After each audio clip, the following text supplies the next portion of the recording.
Hello everyone and welcome back to the Hurricane HQ, and in this video we'll be going over our current situation in the tropics here for the North Atlantic and Gulf of Mexico, as well as our current situation with severe weather and flash flooding in the United States.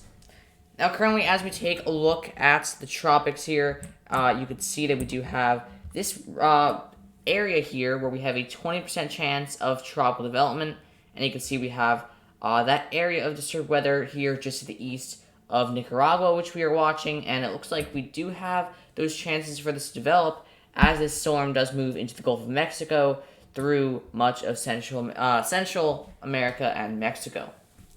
So, likely when it gets to the Gulf, 20% chance of this developing, with really the only thing preventing it from potentially developing is it just not having enough time or space to develop. It's coming in a very small area of the Gulf of Mexico, just along the coast, which could limit development, and it's also just going to be moving quite fast, or a little bit too fast, for it to develop. It's not going to be a slow-moving system. It's going to probably just not have enough time to develop, and if it does develop, it's going to be a weak tropical depression or storm at the most, although honestly, I'm not expecting any major development out of this area. Although the National Hurricane Center is saying that, we do have that chance for some tropical development on Friday, as this does move into the weekends. And our current satellite here does show some convection, or at least earlier this morning we did have some convection, although in some of the latest frames here, you can see convection has significantly died down here as this area of convection is moving over lands, specifically over Nicaragua and Honduras here.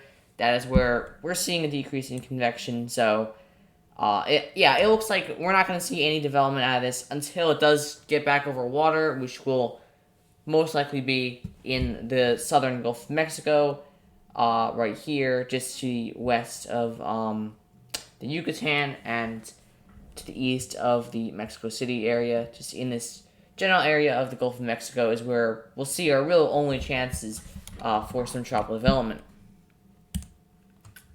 Now let's take a look at what models are showing for the storm. Now right here is our area of disturbed weather, just to the east of Nicaragua. And we really, you do see a low does, or at least a more defined low does pop up here, at least on the model, for one frame.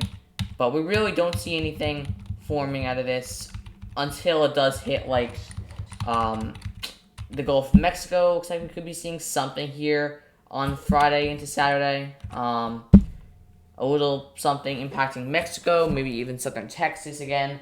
Although, honestly, it doesn't look good for travel development with this area to watch here, as the GFS really isn't picking up on anything. Let's see what the Euro is showing. Yeah, Euro is showing a little bit of a similar thing here. It just doesn't show this even developing at all.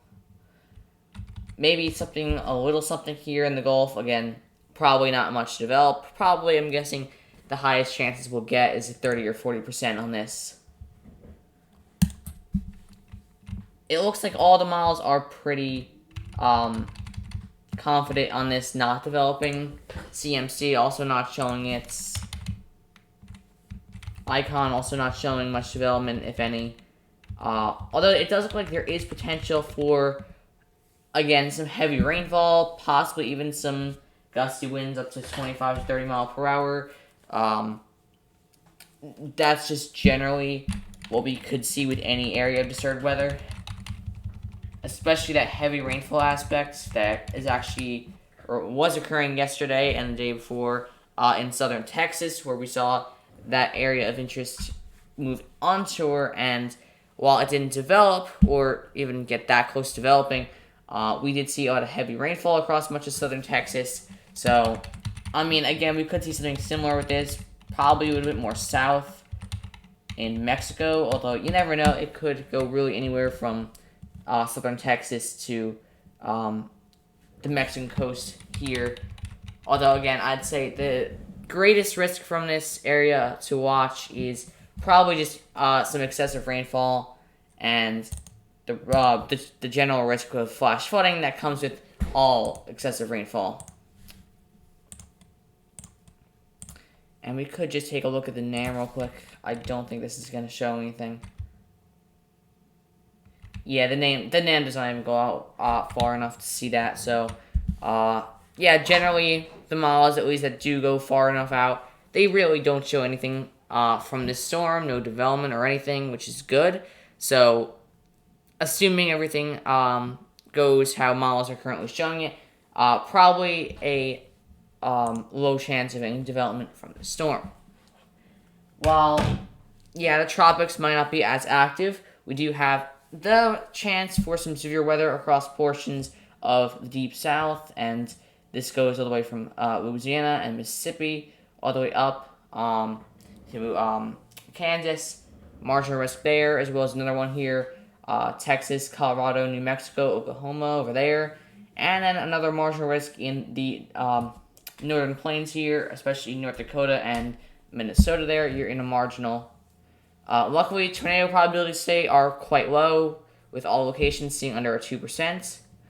And it looks like the main threat today is going to be winds across much of the United States. Of course, wind is usually the highest risk with a lot of these events, especially if they're lower risk tiers. So only a 5% for all of these regions that I just mentioned that are in the marginal. So again, if you are in those areas, definitely stay tuned to the forecast. And if you do see, or if a storm is heading your way, whether it be severe or strong, definitely take shelter inside. Because yeah, you definitely don't want to be outside during a strong and severe thunderstorm.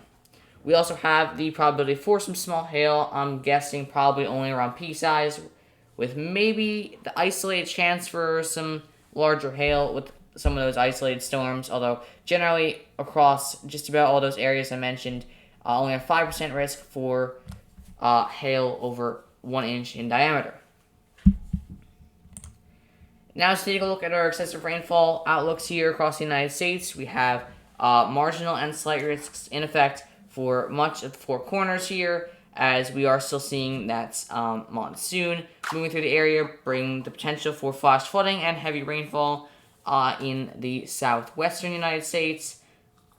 And we also have this marginal in western Texas here, which is associated with that area, which was affecting southern Texas yesterday and the day before. That previously was an area to watch in the Gulf of Mexico, which brought heavy rainfall all the way into western Texas today and tonight.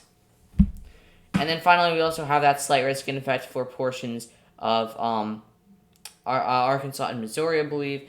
And again, slight risk for excessive rainfall, which means there's about a 15% chance of a flash flood within 25 miles of any point. So with any of those scattered to isolated thunderstorms, you could potentially see the risk for some flash flooding, whether it be minor or a little bit more to the higher end levels.